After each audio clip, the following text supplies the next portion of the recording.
started with Genesis chapter 1. Human evolution, we travel to other suns. No confusion, revolutions, the bulls just having fun. Got the heart, got the horns, and ready for action. We're here in the 21st century, DJs in a metaverse memory. If one team just wonders what can I be, it probably opens up the door. Ready? Run with the Bulls and Apes, so I'm feeling kinda great, staying up late, living like a DJ. Run with the Bulls and Apes, so I'm feeling kinda great, staying up late, living like a DJ. Metaversing on the weekend, living like a DJ. Gotta have that NFT. Woo! Yeah. Gotta have that NFT. Welcome so much for hang out with us. I'm so excited. As you see, I'm all festive, ready to go. I'm her crypto with the Bulls and Apes Project, joined today with a couple of my fellow team members and some community members. So exciting.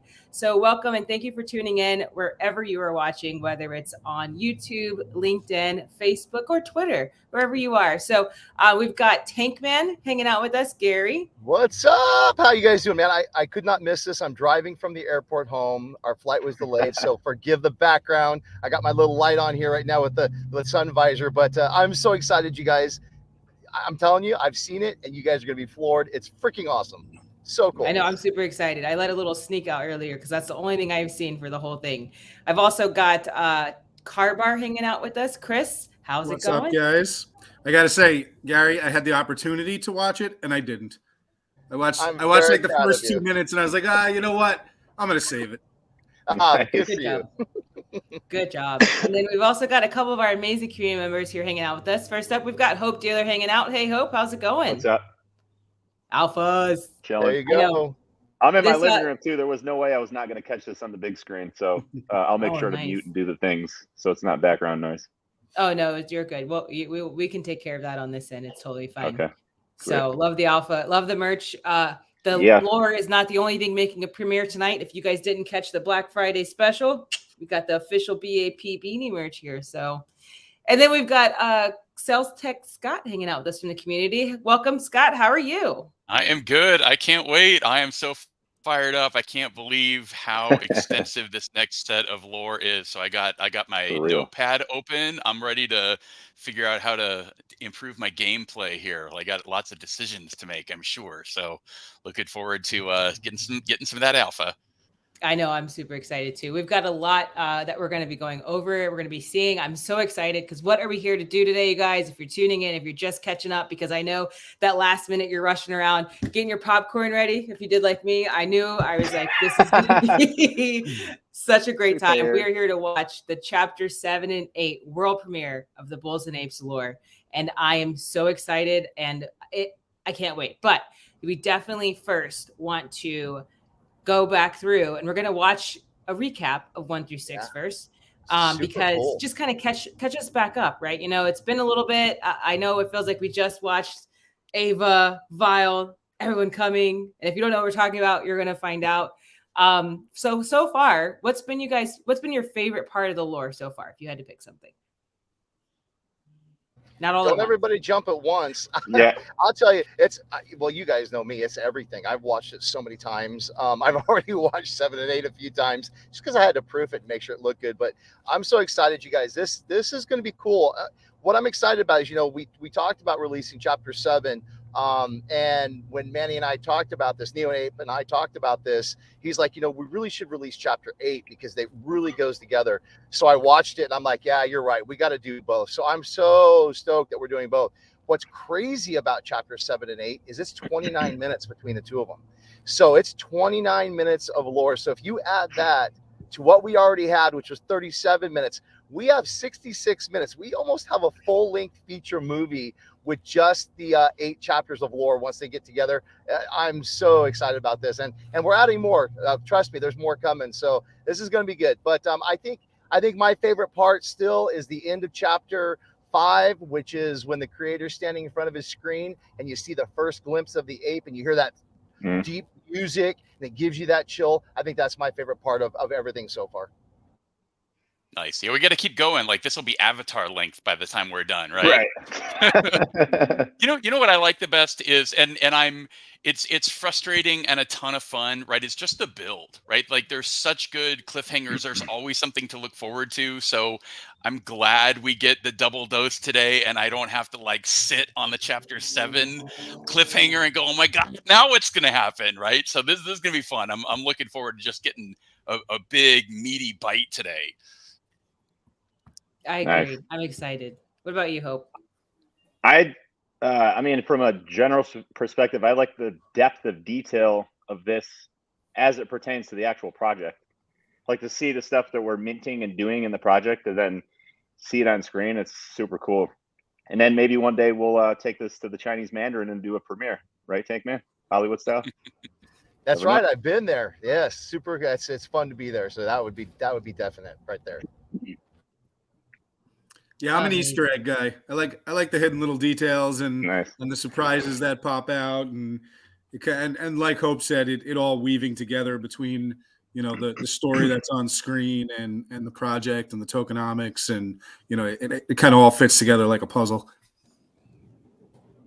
I know those little Easter eggs, man, they are scattered. It's something I think that we love to drop in almost everything that we do. And if you're not familiar, if it's your first time, if you're recently joined the community, you're just checking things out, definitely always take some time and look through, because there's always Easter eggs in there. So if you are just tuning in, we are going to recap chapters 1 through 6 and review. We've got a little previously on. It's a lot shorter. We're not going to go through all the chapters because, like Gary was just saying, we'd be here for quite a while.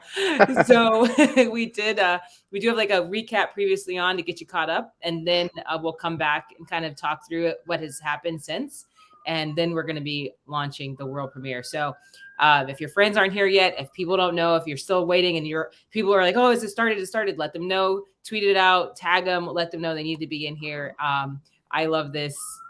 Squee is ready to go. Drink is in hand. Watch on the big screen. Let's go. All right, guys. Well, then I think with that, let's just hit the recap then. Let's do it. 8 minutes, guys. We got 8 minutes of recap. Let's do it. All right. Humans upgraded themselves, merging with machines and possessing powers that we today would consider godly. They traveled and observed civilizations on distant planets as they grew in their own ways, watching as the cycles of life shifted and adapted, always distant observers from afar. But there was one among them with ambitious and visionary intent. He wanted to start from scratch, to build his own species and guide them from the very start. In all his time living among countless species, there was one creature that he came to love the most, the bull. The bulls were proud and strong creatures. They had large hearts with a natural affinity to protect their kin. They were perfect to start this new world. On a new planet, he channeled all his energy into an explosion of creation that instantly formed an impenetrable mountain that reached beyond the clouds, with 9,999 unique bulls at its base who would form his ideal society. He let his creativity pour out, and his will began to splice and merge with the bulls' genetics, altering them and making them grow into bipedal walkers. While they were each a deep part of him, down to their very DNA, they were all free to develop into their true selves and live freely. He used the last remnants of his power to shapeshift from being the creator to becoming one of them, so that he could live anonymously amongst them and watch his children as they evolved into his ultimate vision. Over time, as scientists and philosophers grew amongst them, they yearned to know the answer to how they could reproduce. They discovered within their DNA a method of genetically engineering a new bull. By merging the DNA of 2 bulls from the same guild within a highly advanced incubator, they were able to do the impossible. As the incubated bull burst to life, it took on a completely unexpected form. An entirely new species of bull was born. They were taller, more energetic, and unpredictable to say the least. The incubator had accelerated their growth. They were teens. One of the teen bulls, known as Red, was bound for adventure, and summited the great mountain of creation for the first time in Bull history. Red located a hidden entrance where he found a large, flat, glowing stone at its center, inscribed with mysterious runes. The runes depicted the next stage of their evolution, an evolution towards the very powers of the Creator himself. But in order for this evolution to take place, a great sacrifice had to be made. Red was brave and proud and sacrificed his physical form with no hesitation. A bright beacon shot into the sky as soon as it was done, and it could be seen from each of the 4 cities. They rushed to the top of the mountain via a stairway that had not previously existed to find a floating orb hovering above the runestone. The energy orb was the ethereal remains of Red, who had given up his physical form, and he transmitted the knowledge to the rest of the teams. They knew what to do now. A team bull from each of the 4 guilds gathered and simultaneously placed their hands upon the merger orb. In an instant, they were twisted into a vortex of swirling energy that created a burst of dazzling light. Their forms merged, and when at last the light dimmed, a godly presence stood before the rest of the bulls at the top of the mountain peak. The first of the God Bulls was born. With the birth of the God Bull, a primal surge sparked a new wave of celebration and unity for most within the 4 guild cities. Subject 1, now known by everybody simply as S1, and the first teen to ever be born, felt this primal energy in a different way.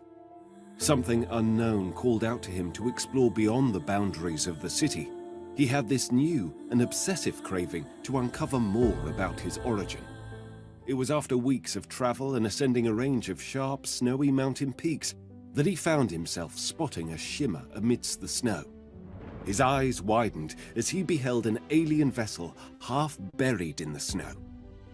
He stepped towards it. The vessel seemed to respond to his presence, and from the seamless wall, a door materialized, revealing the inside of a spacecraft.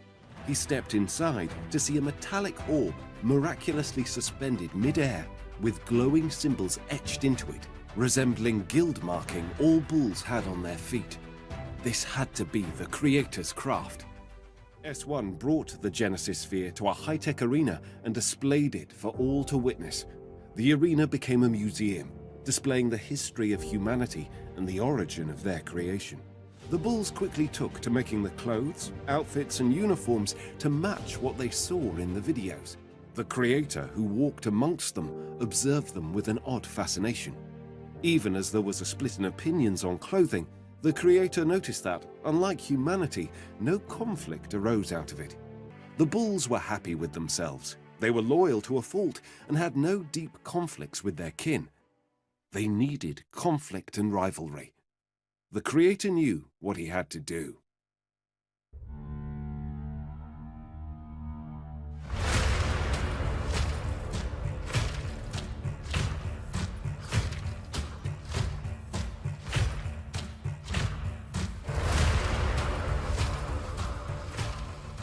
From the glow of this strange rift, something stepped out. Derek ducked behind a large boulder, spying on the figure that emerged. It was unlike anything Derek had ever seen before, a bipedal creature with an odd face and large ears. He wore a patch over one eye that only partially covered a scar that ran the entire length of his face. The creature inhaled and smiled, flashing sharp canines. Then, from behind him, a troop emerged from the portal. Wild shrieks and cries rose as this band of strange creatures poured in. Hundreds of them at first, then thousands. There was no time for rest, no time to waste. Vile cried out and ordered his troop forward, and with terrifying speed, the apes began to head for the nearest city. Being defeated by the apes was no longer a nightmare in the minds of every bull. It was a reality, and only a matter of time now. During their time in the Beyond, the God Bulls discovered 3 incredible secrets hidden within their genetics. With the pieces in place, 7 of the 11 God Bulls returned to the Mountain of Creation to offer the powers they had just revealed. The other 4 God Bulls, each of a different guild, remained, helping guide the cities during the war. The apes were not used to long, drawn-out sieges, and many grew tired of fighting. Some grew tired of Vile. He ruled with fear and power, swiftly punishing anyone who opposed him. Many of the apes feared not only his power, but the technology he hoarded. Of all the places they conquered, Vile saved the most advanced technology and mighty weapons for himself. But a powerful ape had caught wind of the whispers of discontent amongst their camps and secretly began to form a large following of rebels. Her name was Ava, and if she had her way, Vile was about to have a terrible week.